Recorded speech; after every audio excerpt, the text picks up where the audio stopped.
Dios los bendiga. Buenas noches, que la paz del Señor esté con cada uno de nosotros. Vamos a abrir la Biblia en el libro de los Salmos, capítulo 119, versículo 105. Seguimos en la serie titulada Mi amor por Dios. Hoy es el tercer mensaje de esta serie. Recuerden que el primer mensaje fue el amor por la casa de Dios. El segundo mensaje, el amor por la iglesia de Dios. Y este tercer mensaje se llama amor por la palabra de Dios. Vamos a ponernos de pie y vamos a leer el verso del Salmos, capítulo 119, versículo 105. ¿Están ahí todos? Amén. Leamos la palabra a la voz de tres, todos juntos. 1, 2 y 3. Lámpara es a mis pies tu palabra y lumbrera a mi camino. Una vez más. Lámpara es a mis pies tu palabra y lumbrera a mi camino. Amén. Póngase cómodo y disfrutemos del mensaje de esta noche. Bien, empiezo diciendo que este mundo en el cual usted y yo vivimos está sumido bajo la ignorancia acerca de Dios. A ver, ¿qué significa esto? ¿Me oye algún doctor en leyes, en medicina o en cualquier otra ciencia? Me dirá, usted está equivocado, yo no soy ni un ignorante. Bien, me refiero al conocimiento del Creador.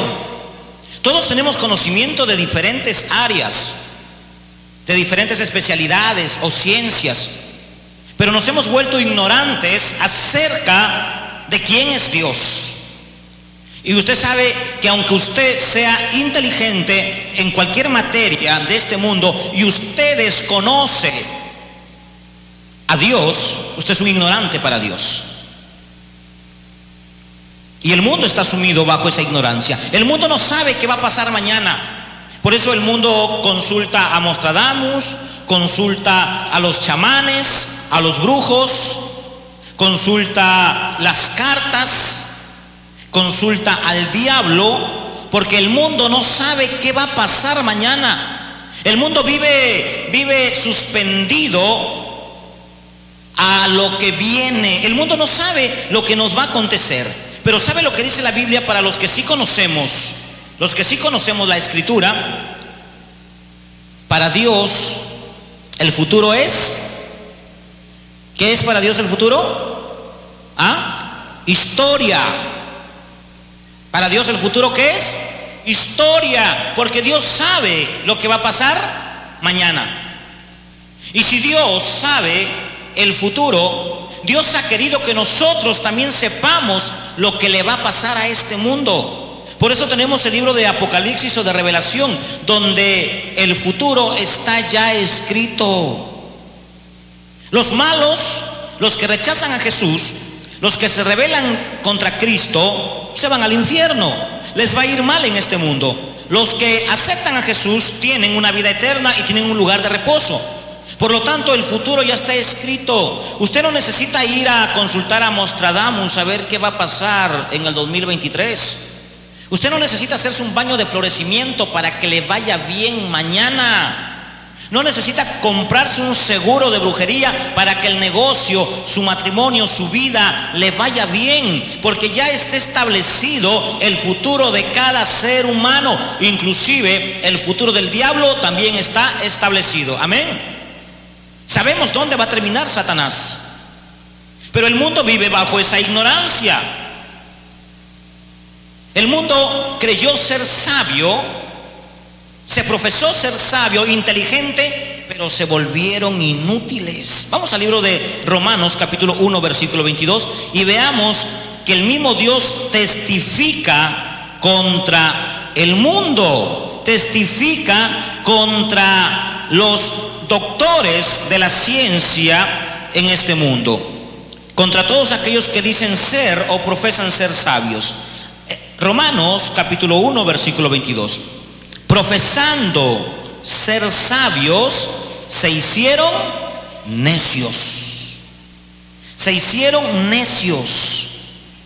Cambiaron la gloria de Dios incorruptible por semejanza de imágenes de hombres corruptibles, de aves, de cuadrúpedos y de reptiles. O sea que en lugar de adorar a Dios en espíritu y en verdad, comenzamos a adorar a María, comenzamos a adorar a Pedro, comenzamos a adorar a Judas, comenzamos a adorar a Santa Rosa de Lima, comenzamos a adorar a San Martín de Porres, comenzamos a adorar al Papa Juan Pablo II, y en otros lugares adoran al ratón, adoran la vaca, adoran al caballo, adoran a las aves, a los cuadrúpedos, y en otros lugares adoran a los demonios.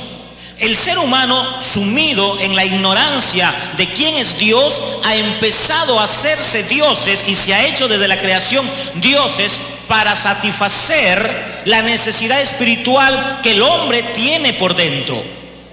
Esa área espiritual que está muerta por causa del pecado, queremos satisfacerla y la tratamos de hacer adorando lo que no es Dios.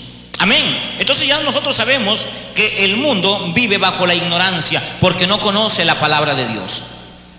La palabra o el verbo cohabitó, coexistió desde antes de la creación. En el libro de Juan, San Juan capítulo 1, versículo 1, veamos que la palabra no fue un invento en la creación o no fue un invento de la religión evangélica o cristiana. Dice la escritura en el libro de Juan capítulo 1, sí, San Juan capítulo 1, versículo 1, dice la escritura: en el principio era el verbo, y el verbo era con Dios, y el verbo era Dios. La palabra era Dios, el verbo era Dios. Ya coexistían, ya existía la palabra. ¿Qué peso tiene la palabra de Dios? ¿Cuál es el peso que tiene la palabra de nuestro Dios? ¿Sabe usted que este libro que tiene aquí, para que llegue a sus manos y a las mías, ha tenido que morir mucha gente? ¿Sabe cuánta sangre se ha derramado para que esta palabra llegue a tus manos? ¿Sabe cuántas vidas han tenido que ser sacrificadas? ¿Cuántas personas perseguidas?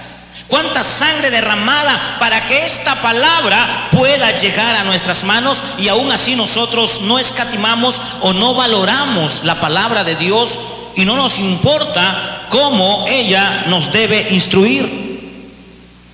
Si supiéramos el costo que han pagado hombres y mujeres para que usted tuviera este manual, este libro, que es la palabra de Dios en sus manos, usted estuviera amando este libro. Pero como no sabe el costo que otros pagaron, menosprecias la palabra de Dios. Y vamos a ver cuál es la consecuencia cuando tú desprecias la palabra de Dios, cuando te avergüenzas de la Biblia, cuando te avergüenzas cargar una Biblia en tu mano, cuando te avergüenzas que te digan tú eres evangélico, tú eres cristiano, cuando te avergüenzas de Jesús. Hay un costo que se paga y es muy caro. Por eso necesitamos saber cuán necesario es conocer la palabra de Dios. Cuán importante es conocer la palabra de Dios. Hay 6 principios que he detallado para que usted entienda qué produce la palabra de Dios en nuestras vidas. Principio número 1, Salmo 119, versículo 11. La palabra de Dios, o los que estamos en relación con la palabra de Dios, esta nos ayuda a no pecar. Cuando yo tengo una relación con la palabra y constantemente estoy leyendo la palabra, ella me va a ayudar a que yo no peque. Como dice el Salmo 119, 11, ¿algún lector? En mi corazón he guardado tu palabra para no pecar con ti. Cuando tú lees la palabra y tú la guardas en tu corazón, la memorizas, la atesoras, tienes relación con la palabra. Así como le dedicas al Facebook una hora, media hora, o el tiempo que le dediques a algo que de repente para ti es importante, también debería tener en tu vida, en el programa diario de tu vida, un tiempo la palabra. Cuanto más te llenes de la palabra de Dios, menos posibilidad habrá que tú peques rápidamente contra Dios. El salmista decía: en mi corazón he guardado tu palabra para no pecar contra ti. Principio número 2, para no tropezar, para que no nos engañen, para que alguien por ahí venga y nos lave el cerebro, nos endulce el oído y nosotros cambiemos de parecer ante Dios. En el libro de San Juan 5:39 dice la Escritura: escudriñen las Escrituras, porque en ella os parece que tenemos la vida eterna. Cuando tú comienzas a estudiar la Biblia, y escuchen algo que es muy importante, escudriñar no es igual que leer la Biblia. Cualquiera lee la Biblia. Los brujos leen la Biblia. Hay mucha gente allá afuera que no es cristiana, pero lee la Biblia. Pero ¿sabe qué nos mandó el Señor? A escudriñarla. Escudriñar significa hacer una investigación profunda de lo que lees, analizar, poner criterio a lo que lees, investigar lo que lees. Eso es escudriñar. Tratar de averiguar qué quiso decir esa palabra. Cuando tú te comienzas a sumergir en la investigación, Dios quiere que nosotros seamos investigadores de sus hechos. Dios quiere que nosotros investiguemos, que no nos quedemos solamente con lo que leemos, con lo que oímos. En el libro de Hechos, capítulo 17, versículo 10, había una iglesia, un pueblo que estaba ubicada, esta iglesia, en Berea, que dice la Escritura que mientras Pablo predicaba el evangelio, la gente escudriñaba. A ver, vamos a leer si es cierto. Hechos, capítulo 17, versículo 10. Inmediatamente los hermanos enviaron de noche a Pablo y a Silas hasta Berea, y ellos, habiendo llegado, entraron en la sinagoga de los judíos. Y estos eran más nobles que los que estaban en Tesalónica, pues recibieron la palabra con solicitud, escudriñando. O sea que comenzaron a investigar si lo que predicaba Pablo lo practicaba, porque una cosa es predicar y otra cosa es practicar lo que predicas, practicar lo que profesas. Sabían que Pablo venía de una secta de los fariseos, una secta religiosa que mataba a los cristianos, que perseguía al pueblo de Dios, y ahora era predicador. Y la iglesia estaba un poco atemorizada. ¿Cómo es posible que un asesino, un persecutor de la iglesia, ahora predique? ¿Pero qué hacían los bereanos? Escudriñaban. ¿Qué significa escudriñar? Investigar. Comenzaron a investigar si lo que Pablo hablaba, predicaba, se encontraba en las Escrituras. El gran problema de la gente en las iglesias sectaristas, en las iglesias falsas, es que solamente oyen y dicen amén, amén a esto, amén a lo otro, pero no escudriñan, no investigan si lo que el predicador está hablando es correcto a lo que dice la Escritura, está basado en la Biblia, o son pensamientos humanistas, o son filosofías orientales, o son conceptos concebidos del mismo infierno. No les interesa. Con tal que en la prédica se mencione 3, 4 veces a Dios, es suficiente. Eso no es suficiente, porque dice la Biblia en el libro de 2 de Corintios 4:4 que hay otro Dios con D minúscula que le ha cegado el entendimiento a las personas para que no les alumbre, para que no les llegue el evangelio, para que no escudriñen la Biblia. Segunda de Corintios 4:4. Y el Dios de este siglo ha cegado el entendimiento, note usted, no los ojos, el entendimiento, el razonamiento, para que tú no puedas entender, para que cuando alguien te hable de la verdadera palabra, tú no la escudriñes y entre por este oído y te salga por el de acá, y nunca seas bendecido y nunca puedas llegar al conocimiento de la verdad. Necesitamos escudriñar la Escritura. Recuerden que las bendiciones de Dios, ¿cuántos quieren ser bendecidos? Amén. Las bendiciones de Dios, la prosperidad de Dios, no viene por el orar, no viene por el ayunar, no viene por el hacer algunos rituales cristianos. Las bendiciones de Dios vienen por la obediencia a la palabra de Dios. Si tú no eres obediente a la palabra, así llores de rodillas, así te revuelques en la tierra orando, no serás bendecido. Vamos al libro de Deuteronomio, capítulo 28. Dice la Escritura: acontecerá que si oyeres atentamente la palabra de Jehová, para que guardes y pongas por obra todos sus mandamientos que yo te prescribo hoy, también Jehová tu Dios te exaltará sobre todas las naciones, y vendrán sobre ti todas estas bendiciones y te alcanzarán si oyeres la palabra de Jehová, la voz de Jehová. Si pusieres por obra, serás bendecido. Bendito serás en la ciudad, bendito en el campo, bendito el fruto de tu vientre. Y ahí están todas las 14 bendiciones que el ser humano necesita para vivir bien.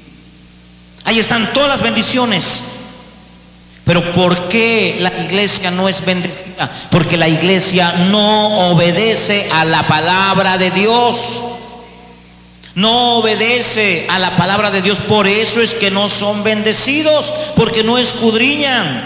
Tercer principio: queremos limpiar nuestra vida de defectos que tenemos, como es el mal humor, el mal carácter, la mala forma de contestar, el querer ser mejor, poder ser mejor, porque no podemos limpiar nuestra vida. En el Salmo 119, versículo 105, hemos leído ahí que la palabra de Dios es una lámpara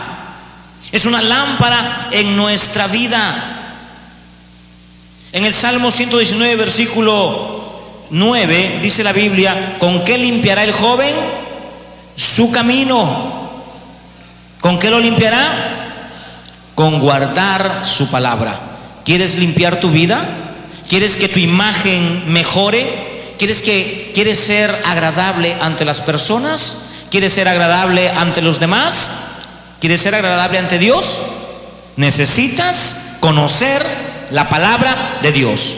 Necesitas deleitarte en la palabra de Dios. En el Salmos capítulo 1 dice la Escritura: bienaventurado el varón que no anduvo en consejos de malos, ni se sentó con los burladores, sino que en la palabra de Jehová encontró su delicia.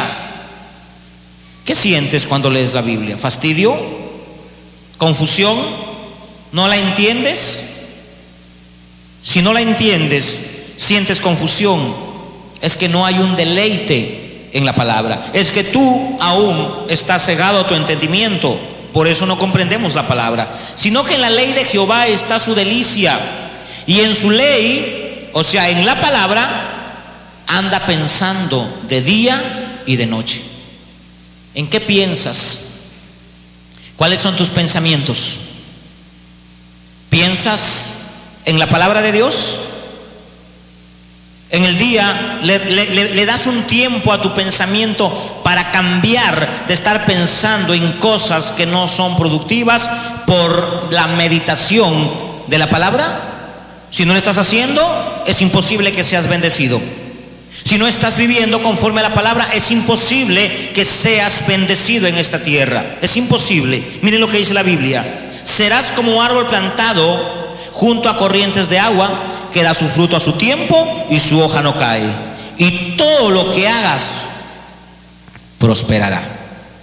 Pero si tú no estás limpiando tu vida con la palabra, no estás amando a la palabra, no le sientes amor a la palabra, como cuando alguien te manda un mensaje por WhatsApp y te desesperas por leerlo y le encuentras gusto y lo lees vez tras vez, deberías también sentir el mismo deseo, ese mismo ahínco que tienes por tomar el celular y leer lo que te han escrito. Ese mismo ahínco debes sentir por la palabra del Señor, meditarla, analizarla. Si no la entiendes, pregunta. Si lees algo y no lo estás comprendiendo, pregunta. Eso es meditar de día y de noche, eso es escudriñar. Y esa palabra sabe lo que va a hacer en nuestra vida, nos va a santificar. En el libro de San Juan 17, versículo 17, dice la Escritura que la palabra de Dios nos santifica. Si antes hablabas malas palabras, si antes mentías, si no podías controlar tus pensamientos, si no podías controlar tus ojos, si no podías controlar tu lengua, la palabra hará el trabajo que un psicólogo no puede hacer, que tú no puedes hacer. Empezará a santificarte. ¿Cómo dice la Escritura? Santifícalos en tu verdad. Tu palabra es la verdad. Cuando tú comienzas a amar la palabra y la lees a diario, en la mañana, en la noche, hay un tiempo libre, vas a la Biblia, coges un versículo, te lo llevas en la memoria y vas que lo meditas en tu trabajo, en la escuela, donde vas, en tiempos libres, y estás ahí que meditas la palabra sin darte cuenta. La palabra va a empezar a hacer un trabajo que tú no te vas a dar cuenta, pero la gente se va a dar cuenta. Un día van a decirte: ¿qué te pasó? Te noto diferente, ya no eres el mismo de antes. ¿Qué te pasó? Pero si todavía tienes ese mal carácter que tenías hace 4 años, hace 5 años, si todavía sigues mintiendo como mentías hace 4 años, 5 años, simplemente es porque nunca le has dado importancia a la palabra. Es porque no le sientes amor a la palabra. Es porque no te has sentado en tu mueble o en tu cama y has tomado tiempo para la palabra. Es porque no amas la palabra. Pero sí exiges bendición. Eso es lo que nosotros somos, malos. Jesucristo dijo: ustedes siendo malos. En otra oportunidad Jesucristo dijo lo siguiente cuando el rico le dijo: maestro bueno. Y él le dijo: ¿por qué me llamas bueno? No hay nadie bueno, solo Dios. Nosotros, en nuestra naturaleza malvada, pecaminosa, siempre exigimos, le exigimos a Dios que nos bendiga, le exigimos a Dios que nos sane, le exigimos a Dios tantas cosas, y Dios por su misericordia a veces actúa, pero Dios quiere actuar por su gracia. ¿Se acuerdan que el Padre le dijo a Jesús lo siguiente cuando se estaba bautizando? He ahí mi hijo amado, en quien mi alma se complace. Jesús estaba bautizando, pero ¿cuántos de aquí hay que no se han bautizado? ¿Cuántos de aquí hay que están posponiendo su bautizo porque no están arrepentidos? Y sin embargo Jesús obedeció, sin tener pecado se bautizó para cumplir así la ley. Él le dice a Juan: pero ¿cómo es posible que yo te bautice? Jesús le dice: es necesario que sea así. Pero sin embargo en la iglesia, cuando se habla de bautizo, nadie quiere bautizarse. ¿Cómo quieres que Dios te bendiga? ¿Cómo quieres que Dios bendiga a tus hijos, bendiga tu casa? ¿Cómo quieres que Dios prospere tus caminos si eres desobediente? La palabra de Dios, como principio número 5, te da fe. El mundo necesita fe y el mundo no tiene fe. El mundo está actuando de una manera animalística. El mundo está actuando con una sabiduría animal. Miren lo que dice la Biblia en el libro de Romanos 10:17. Romanos 10:17. La fe viene por el oír y el oír por la palabra de Dios. ¿Cuántos quieren fe? Todos necesitamos fe. Hay 3 tipos de fe que necesitamos. Ya tenemos la fe salvífica en el momento en que reconocemos que somos pecadores y el Señor nos perdona. Necesitamos la fe para vivir, una fe para que cada día Dios pueda actuar. Recuerden que en el libro de Hebreos, vamos al libro de Hebreos, dice la Biblia que sin fe es imposible agradarle a Dios. Si usted ora y no tiene fe, Dios no lo escucha. Vamos a buscar el texto. Hebreos capítulo 11, versículo 6. Pero sin fe es imposible agradar a Dios, porque el que se acerca a Dios debe creer que Él existe y que es galardonador de los que le buscan. Si usted no tiene fe, sus oraciones no valen. Es como rezarle a un muñeco, es como rezarle a una imagen y no pasa nada. La fe que Dios necesita para que Él te oiga es la fe que produce la palabra de Dios. No cualquier fe. Usted podrá decir: yo tengo fe. Esa fe no sirve. Esa fe que dicen los mundanos que tienen, esa fe no vale, hermano. Los hombres de afuera dicen: yo tengo fe. Ah, ¿sí tienes fe? Sí, yo tengo fe. ¿Y sabe lo que dice Santiago? Muéstrame tus obras. ¿Qué obras tienen ellos? El que dice que tiene fe, tiene que tener obras. Y una de las obras más grandes es la que dijo Jesús, que Él hace la voluntad. He venido a hacer la obra de Dios. Y la obra de mi Padre, de Dios, es hacer su voluntad. La primera obra que el cristiano hace no es darle a un indigente una moneda. No, usted dirá: yo hago obras. No, ese tipo de obras para agradar a Dios no sirven. Ese tipo de obras son otro tipo de cosas. Es amor al prójimo. Pero para Dios, usted necesita hacer la obra que Jesús hizo para agradar al Padre. Hacer su voluntad. Y la voluntad de Dios es que creas en el Hijo de Dios. San Juan 17:3. Esta es la vida eterna. Como dice ahí, a ver, vamos a leerlo. Léanlo ahí. Que creas en Dios y en Jesucristo, a quien has enviado. La fe sin obras está muerta. Santiago 2, versículo 14. Hermanos míos, ¿de qué aprovechará si alguno dice que tiene fe? Miren cómo nos confronta el Señor. Hermanos, ¿de qué les aprovechará si alguno de ustedes dice que tiene fe y no tiene obras? ¿Podrá la fe salvarlos? ¿Podrá la fe salvarnos sin obras? San Juan 7:38 dice: el que cree en mí, como dice la Escritura. Tú le preguntas al borracho si tiene fe, te va a decir que sí. Tú le preguntas a una prostituta si tiene fe en Dios, te va a decir que sí. Tú le preguntas a cualquiera que no ha recibido a Jesús, que no se ha arrepentido de sus pecados, y usted le pregunta: ¿usted cree en Dios? Y le va a decir que sí. Le va a decir que sí. Imposible que le digan que no, a no ser que sea un ateo. Santiago 2:19. ¿Tú crees que Dios es uno? Sí. Bien haces, porque también los demonios creen. O sea, no hay diferencia entre un mundano que no ama a Dios, que no respeta a Dios, que es un borracho, que es malcriado, mujeriego, que tiene una vida sin Dios. A Dios no le interesa que diga: yo creo en Dios. No vale, porque los demonios también creen en Dios, porque lo dice la Escritura. Entonces la fe que yo necesito para agradar a Dios es la fe que produce Romanos 10:17.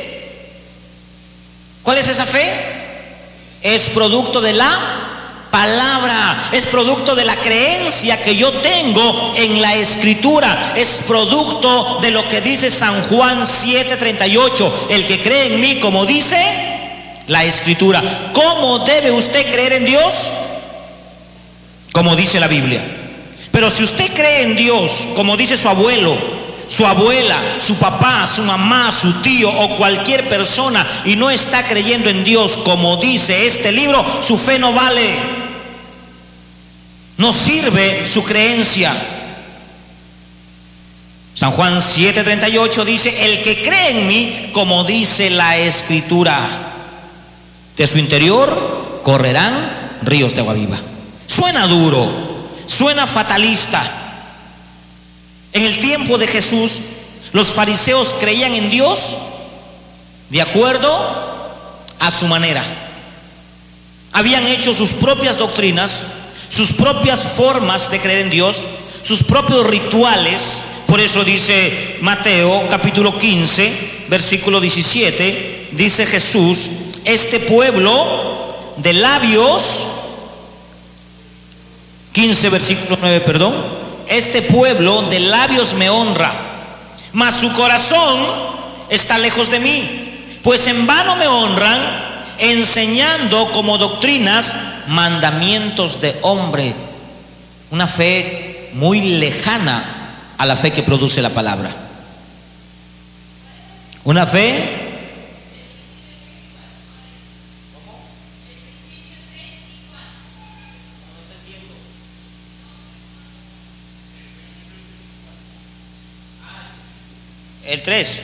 el principio 3 para limpiar nuestra vida, Salmo 119 versículo 105. El 4 para santificarnos, San Juan 17:17. Y el quinto, Romanos 10:17, para tener fe.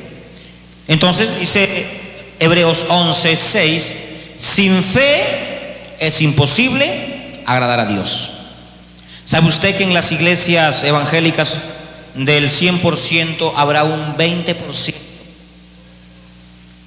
ser condescendiente con algunos que son agradables ante Dios?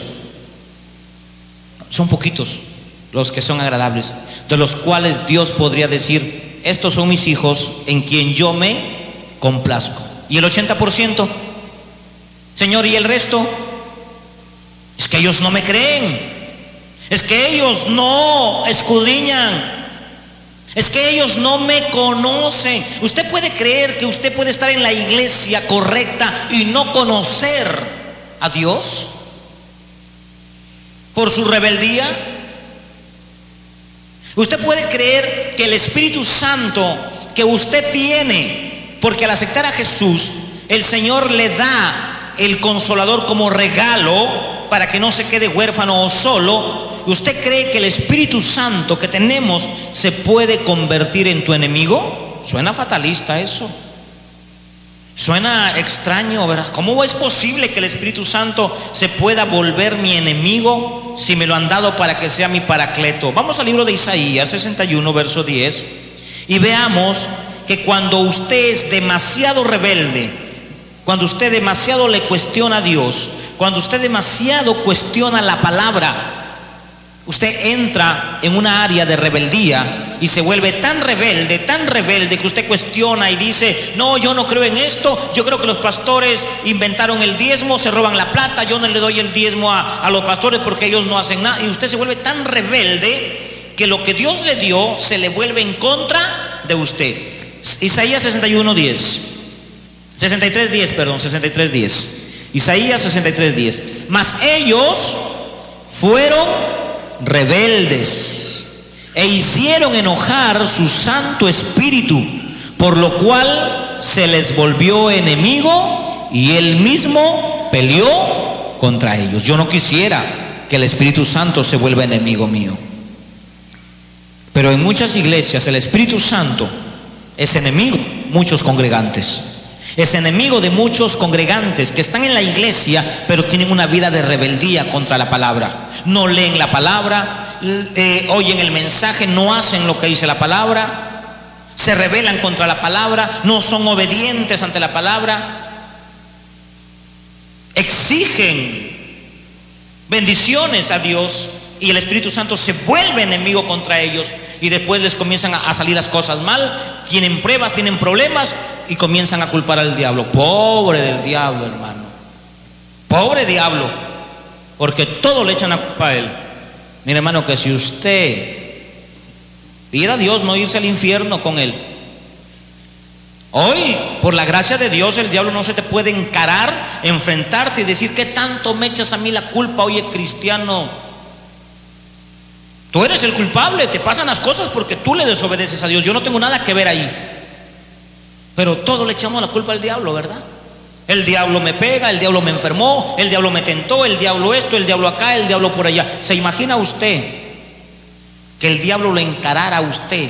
Dios le diera permiso para que Satanás le encare a usted, que no es el diablo, sino que es el mismo Dios que te está probando, que te está corrigiendo, que te está castigando, que te está azotando para que entiendas que la rebeldía trae consecuencia. ¿Qué le dirías a Satanás? Pero como no tenemos conocimiento, culpamos a otros de lo que nosotros mismos merecemos. Sexto principio: ¿para qué venimos a la iglesia? ¿Para qué leemos la Biblia? ¿Para qué tenemos una Biblia? Y hay cristianos que hasta ahora tienen años de cristianos y no se han comprado una Biblia, pero sí se han comprado un celular de 600 soles, de 700, de 1000, pero no son capaces de comprarse una Biblia. Ay, no, pues ahí, pastor, en el celular. No, mi hijo, no. Alguien me dijo en estos días: pastor, yo sí me estoy congregando. Ah, qué bien, pero por virtual. Ah, qué mal, le dije.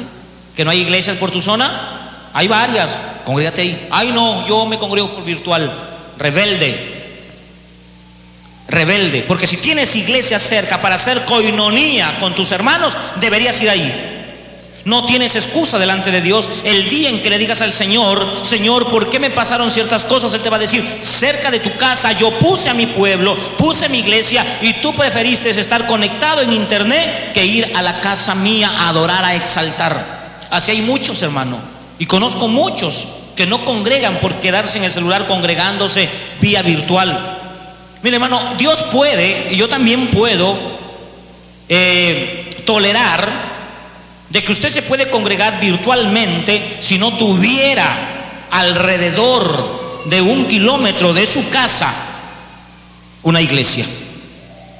O ya, medio kilómetro, 500 metros, a la manzana de su casa, que no tenga una iglesia. Y no hay iglesia en su ciudad, no hay iglesia en su pueblo, bueno, congréguese virtualmente. Pero si usted tiene una iglesia cerca, a 1 kilómetro de su casa, donde usted puede tomar una moto, gastar 3 soles, o caminar 15 minutos, 20 minutos para ir a la casa de Dios a adorar, y no lo hace, usted es un rebelde. Y así está viviendo los cristianos del siglo XXI. Y de ahí andan con miedo, andan amenazados, andan con temores tremendos, sin bendición, sin nada, y culpan al diablo. No, usted es culpable de lo que le está pasando. Principio número 6: la palabra sirve para alimentarnos. Mateo 4:4: no solo de pan vive el hombre. Nosotros tenemos una vida espiritual dentro. Uno de los predicadores más famosos y cantantes más famosos del mundillo evangélico, Marcos Witt, dijo un día que dentro de nosotros había un campeón, pero la Biblia dice que dentro de nosotros hay una fiera, hay una vieja naturaleza, hay un ser que nos conduce al pecado. Por eso dice Gálatas 5:17 que el espíritu se opone contra nuestra naturaleza para que no hagamos lo que quisiéramos. Dentro de nosotros hay maldad, hermano. Dentro de nosotros hay cosas malas. Jesús dijo: dentro del corazón están los malos pensamientos, están los homicidios, dentro del corazón tenemos todo lo malo. Pero ¿por qué los cristianos no afloran todo eso malo? Porque el Espíritu Santo está contendiendo contra eso. Está haciendo muro de contención para que lo malo que tenemos dentro no nos domine. Pero para eso necesitamos estar fortalecidos con la palabra de Dios, nutridos con la leche espiritual, llenos de la palabra. Si usted no lee la palabra, si usted no viene al culto a oír el mensaje, ¿cómo vas a hacer frente cuando vengan problemas a tu vida? ¿Cómo vas a poder enfrentarte ante circunstancias que le viene a este mundo? Por eso es que rápido te descarrías. Por eso estás 3-4 meses de ahí, nunca más te volvemos a ver, porque nunca te nutriste con la palabra de Dios, porque viene un pensamiento del mundo y te cambia todo lo que Dios te dio y te vas al mundo. Eso le pasa a los cristianos que no son nutridos con la palabra. Por eso necesitamos congregarnos constantemente. Hebreos 10:25 dice: no se deje de congregar, como muchos ya tienen por costumbre. ¿Por qué necesitamos congregar los 3 días de culto? Porque las enseñanzas que damos aquí no son aleatorias. Si fueran aleatorias, bueno, está bien, usted chapa lo que se da en ese día. No, las enseñanzas que se dan aquí son sistemáticas. Si usted se pierde una enseñanza, va a ser complicado agarrarle el hilo a las que vienen. Para volver a ubicarse va a ser complicado. Es como en la escuela, pierdes un día de clases, tienes que ir a prestar cuaderno para ponerte al día. ¿O acaso usted deja ahí la lección? Bueno, como no fui el martes, ya que pase esto. No, porque te viene en el examen lo que el martes se dio y caíste y desaprobaste. A veces Dios, en cada enseñanza que se da en los días de culto, en nuestra representada, Dios te está dando las claves, te está dando la palabra para que lo que te venga la semana siguiente tú puedas pasarlo. Pero si tú no viniste en la enseñanza donde Dios dio el fortalecimiento, donde Dios dio la palabra para la prueba que venía, y cuando llega la prueba no la pasas, porque no estuviste en el día en que Dios dio la palabra. Y así vivimos una vida mediocre. Hoy estamos bien, mañana mal, y nunca tenemos una estabilidad acerca de las cosas de Dios. Permitimos que el desánimo, permitimos que la necesidad nos domine, porque no estamos nutridos con la palabra de Dios, porque no somos disciplinados. Y eso trae problemas graves. Una persona sin disciplina en su vida es un asco de persona, es desordenado en todo, hasta en sus pensamientos. Necesitamos ser disciplinados para poder enfrentar las cosas que se vienen fuera. ¿Quién vive? La palabra de Dios tiene un gran poder. En Hebreos 4:12, 3 principios que tiene la palabra, que produce la palabra en tu vida. 1, es eficaz, es viva y eficaz. Hebreos 4:12, es viva y eficaz. Lucas 11:28, la palabra te hace feliz. Bienaventurados los que oyen tu palabra. Lucas 11:28, te hace feliz. Cuando leas más y más la Biblia vas a ser feliz. Vas a vivir con alegría, 3 veces feliz. La palabra te hace sabio. Proverbios 2:6, te hace sabio, te da sabiduría e inteligencia. Eso es maravilloso. Necesitamos tener la palabra en nuestras vidas. Y el consejo de Dios, para terminar este cuarto o tercera enseñanza, el consejo de Dios son dos consejos que te da el Señor. 1, 1 Timoteo 4:13, ocúpate en la lectura de la palabra. 1 Timoteo 4:13, primer consejo de Dios: ocúpate en la lectura de la palabra. Lee y serás sabio. Segundo consejo de Dios, Josué 1:8, y meditarás en ella de día y de noche, y así harás prosperar tu camino y todo te irá bien. 2 consejos nomás Dios te da: ocúpate en la lectura de la palabra, y luego medita en la palabra, ponla por obra y todo te irá bien. Ponte de pie, dale un aplauso al Señor. Amado Dios, es tu palabra, Señor, la que nosotros hoy hemos anunciado. Amado Señor, sabemos que las bendiciones tuyas vienen por obedecer tu palabra, nada más. Y muchos de nosotros somos desobedientes, por eso no somos bendecidos. Lo reconocemos, Señor. Reconocemos que a veces no nos interesa leer la palabra. Preferimos leer mensajes de texto. Preferimos leer otros libros. Preferimos hacer otras cosas. Preferimos gastar el tiempo en cosas que no nos ayudan. Y no lo hacemos, Señor. Ni siquiera hemos comprado una Biblia para leerla. Nuestra maldad ha sido tan grande que hemos comprado celulares costosos, ropa costosa, y no nos hemos acordado de comprar una Biblia para leerla, para tenerla de cabecera en nuestra mesa de noche, en nuestro escritorio. No hemos invertido en lo que vale la pena, Señor. Perdónanos. Por eso es que vivimos miserables. Por eso es que vivimos arruinados.